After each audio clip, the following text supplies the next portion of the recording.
மொழியை முன்னிறுத்தி மூடர் கூட்டத்தை வளர்க்கக்கூடிய அடுக்கடுக்கான கேள்விகளை அண்ணா முன்வைத்து பேசினார், எழுதினார். அந்த கேள்விகளுக்கு இன்று வரை எவராலும் விடை சொல்ல முடியவில்லை. கல்யாணம் செஞ்சும் பிள்ளை பெக்காத என் தாத்தேன் அந்த பிள்ளைகளை பள்ளிக்கூடத்துக்கு கூட்டிட்டு போற மாதிரி செலவச்சம்ங்கிறான். காமராஜர் எப்ப கல்யாணம் பண்ணாரு நமக்கு தெரியல. மடத்தனமான ஒரு இளைஞர் கூட்டத்தை சத்தம் போட்டு பேசி அவன் சேர்த்து வச்சிருக்கான். அது ஆபத்தான கூட்டம். 5 பாப்பானுக்கு வர 26 தேர்தலில் நாங்க சீட்டு கொடுக்க போறோம்னு அறிவிச்சிருக்கான். எழுச்சியோடும் சிறப்போடும் பழனி கிளையின் சார்பாக நடைபெற்றுக் கொண்டிருக்கக்கூடிய இந்த கருத்தரங்கத்திற்கு தலைமையேற்றிருக்கக்கூடிய திராவிட இயக்க தமிழர் பேரவையினுடைய துணை பொதுச் செயலாளர் தோழர் வைரமுத்து அவர்களே, முன்னிலை வைக்கக்கூடிய தோழர் விடுதலை, ஞானசேகர், ஜெயராம், தமிழினியன், ஆனந்தராஜ், நடராஜன், மணிவேல், ஐயாபு, மார்சின் கார்கி, ராஜா உள்ளிட்ட தோழர்களே, வரவேற்புரை ஆற்றிய மாவட்ட கழக தலைவர் தோழர் தமிழ்முத்து அவர்களே, நோக்க உரை மிகச்சிறந்த ஒரு நோக்க உரை நிகழ்த்திய தோழர் மருதமூர்த்தி அவர்களே, மிகச்சிறந்த ஒரு உரையை நிகழ்த்திய திண்டுக்கல் மாவட்ட கழகத்துடைய தலைவர் தோழர் புலேந்திரன் அவர்களே, மிகச்சிறந்த ஒரு கருத்துரையை நிகழ்த்த இருக்கக்கூடிய திராவிட இயக்க தமிழர் பேரவையுடைய தலைவர் எங்கள் ஐயா அவர்களே, வாழும் கேடையும் என்கிற தலைப்பில் நல்லதொரு கருத்துரை நிகழ்த்திருக்கக்கூடிய பேரவையுடைய பொதுச் செயலாளர் ஐயா சிற்பி அவர்களே, மற்றும் இந்த அரங்கத்திலே கூடியிருக்கக்கூடிய அத்தனை தோழர்களுக்கும் நேரத்தின் அருமை கருதி முதற்கண் என்னுடைய நன்றி கலந்த வணக்கத்தை தெரிவித்துக் கொள்கிறேன். தோழர் புலேந்திரன் சொன்னதை போல ஒரு சனிக்கிழமை நாளில் மிகவும் மகிழ்ச்சியாக இந்த அரங்கம் இருக்கிறது. பழனியிலேயே இது ஆன்மீக பூமி, ஆத்திகர்களுடைய புனித தலமாக கருதப்படக்கூடிய இந்த இடத்திலே இத்தனை கருப்பு சட்டைகளை ஒரே நேரத்தில் பார்ப்பது மிகவும் மகிழ்ச்சிக்குரிய ஒரு செய்தி. கூடுதல் மகிழ்ச்சிக்குரிய செய்தி என்னவென்றால், தோழர் மருதமூர்த்தி சொன்னார், ஓராண்டு காலமாக நாங்கள் செயல்படாமல் இருந்தோம் என்று. ஓராண்டு காலமாக செயல்படாமல் இருந்தாலும் கருப்பு சட்டை தோலை விட்டு அகலவில்லை. ஏனென்றால் நெருப்பை கரையான்கள் அரிக்க முடியாது. இடைவெளி ஏற்படலாம், ஆனால் கொள்கையிலே ஒருபோதும் மாறுதல் இல்லை அவர்களிடம் என்பதற்கு அவர் சொன்ன அந்த கால இடைவெளியும் அவர்கள் அணிந்திருக்கக்கூடிய இந்த கருப்பு சட்டையுமே ஒரு காரணம். மிகச்சிறந்த ஒரு பெருமை இந்த பழனிக்கு உண்டு.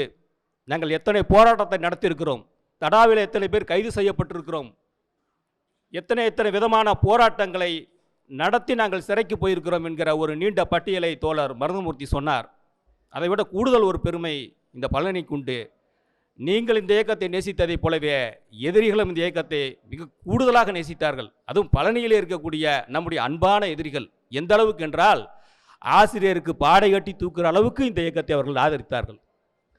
அந்த அளவுக்கு இந்த இயக்கத்தின் மீது வன்மமும் வெறுப்பும், உங்களுடைய செயல்பாடின் மீது கோபமும் அவர்களுக்கு இருக்கிறது. மற்ற எந்த ஊருக்கும் இல்லாத ஒரு பெருமை இந்த பழனிக்கு உண்டு. என்னவென்றால், இந்த இளைஞர்கள் கூட்டத்தை பார்க்கும்போது எனக்கு மிகுந்த மகிழ்ச்சி. சாதி என்கிற சதி வலைக்குள் சிக்காமல், மதம் என்னும் மாய வலைக்குள் சிக்காமல், திரை கவர்ச்சிகளுக்கு பின்னாலும் ஓடாமல், இன்னும் ஒருபடி கூடுதலாக சொல்ல வேண்டுமென்றால், உறக்க பேசி உண்மையை புதைப்பதே ஒரு கட்சியின் கொள்கையாக வைத்திருக்கக்கூடிய, மொழியை முன்னிறுத்தி மூடர் கூட்டத்தை வளர்க்கக்கூடிய ஒரு கட்சியிலும் பின்பற்றாமல், இங்கே அத்தனை பேரும் பெரியாரியல் ஒன்றே இந்த சமூகத்தை தீர்க்கக்கூடிய மருந்து என்பதை உணர்ந்து அந்த பெரியாரியத்தை நாடெங்கும் பரப்புகிற வேலையை தன்னுடைய மூச்சாகவும் பேச்சாகவும், இன்னும் ஒருபடி சொன்னால் திராவிட இயக்கத்தை அடுத்த தலைமுறைக்கு கொண்டு போய் சேர்ப்பதே தன்னுடைய வாழ்நாள் பணியாக கருதி கொண்டிருக்கக்கூடிய எங்கள் பேரவையினுடைய தலைவரின் பின்னால் நீங்கள் அணிவகுத்து வந்திருப்பது எங்களுக்கு கூடுதல் மகிழ்ச்சி. அவர் சொல்வார், எங்கள் ஐயா சொல்வார், நாம் இணைந்து தான் பணியாற்ற வேண்டும், கற்றுக்கொண்டே கற்றுக் கொடுப்பது என்று. அதை போல தான் நீங்கள் யாரும் முன்னால் பின்னாலங்கிறதுல பேச்சுக்கு இடமே இல்லை. இணைந்து தான் நம்ம பயணிக்க போகிறோம் எல்லாரும் சேர்ந்து. மற்ற எல்லா ஊருக்கும் இல்லாத பெருமை இந்த பழனி கொண்டு உண்டு. 60 ஆண்டுகளுக்கு முன்னாலே இந்த பழனியில், இங்கே இருக்கக்கூடிய பழனியாண்டவர் கல்லூரியில் நம்ம எல்லாம் ஆளாக்கி அரும்பெருந்தலைவர் அண்ணா அவர்கள் வந்து இங்கே ஆற்றிய ஒரு உரை இருக்கிறதே, அது ஆகச்சிறந்த ஒரு உரை. கிழக்கு வெளுத்திடும் நேரம் என்கிற தலைப்பிலே அது பற்றி அவர் திராவிட நாடு பத்திரிகையிலே ஒரு கட்டுரையும் எழுதியிருந்தார். திமுக கழகம் தொடங்கப்பட்டதற்கு பின்னால் ஒன்றே குலம் ஒருவனே தேவன் என்கிற கருத்தை அண்ணா ஏற்றுக்கொண்டு விட்டார், அதனால் கடவுள் மறுப்பு கொள்கைகளை சமரசம் செய்து விட்டார் என்கிற வைத்த வாதத்தை எல்லாம் உடைக்கிற உரையாக அண்ணா அவர்கள் பள்ளியில் ஆற்றிய உரை அது இருந்தது. அது குறித்து திராவிட நாடு பத்திரிகையிலே 65 நவம்பர் 21 எழுதியிருக்கிறார். கிழக்கு வெளுத்திடும் நேரம் என்கிற தலைப்பிலே அருமையாக கேட்பார் அண்ணா அவர்கள். அன்று அண்ணா அவர்கள் கேட்ட கேள்வி இன்று வரைக்கும் எந்த ஆத்திகராலும் பதில் சொல்ல முடியவில்லை. அண்ணா சொன்னார், அக்கிரமம் தலைவிரித்தாடுகிறது, அநீதி கோலோச்சுகிறது, கொடுமை கொக்கரிக்கிறது. ஆனாலும் கொட்டு மேளத்துடன் திருவிழாக்கள் தடையின்றி நடக்கிறது.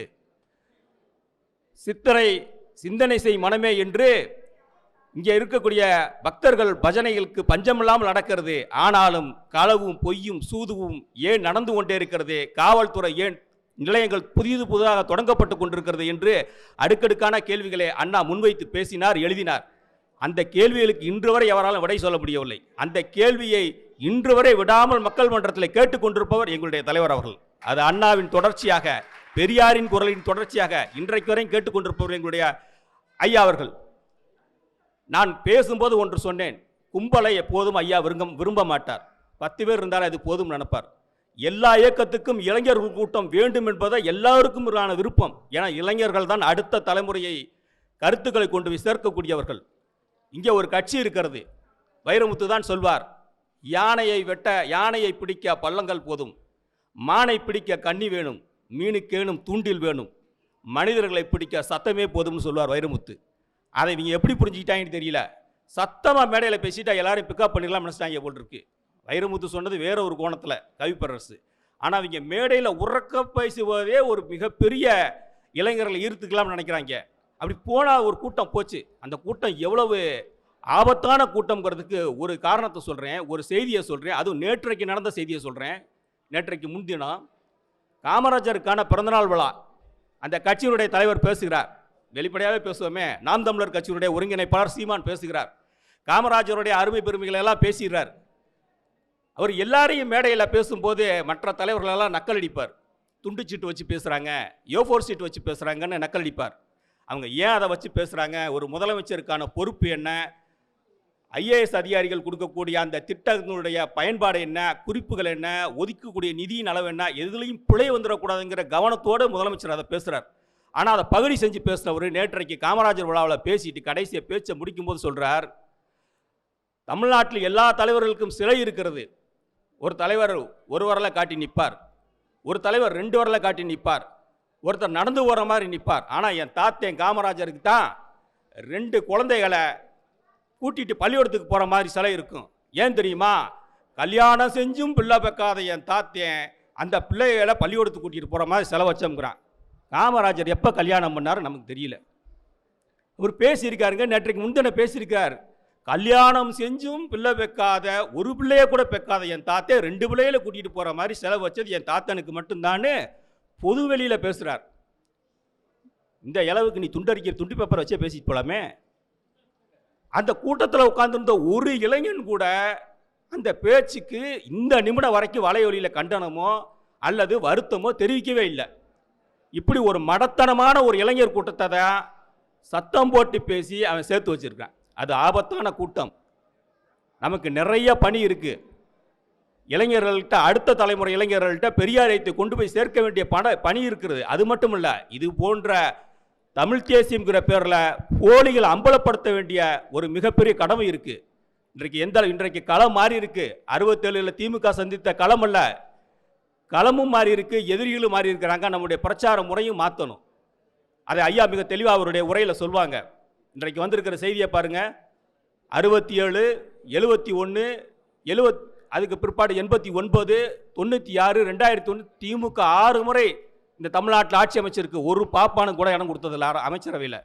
ஆனால் இன்னைக்கு ஒரு கட்சியுடைய தலைவர் வெளிப்படையாக சொல்றார், 5 பாப்பானுக்கு நாங்கள் சட்டமன்றத்தில் சீட்டு கொடுக்க போறோம்னு அந்த கட்சி அறிவிச்சு, நாம் தமிழர் அறிவிச்சிருக்கான்.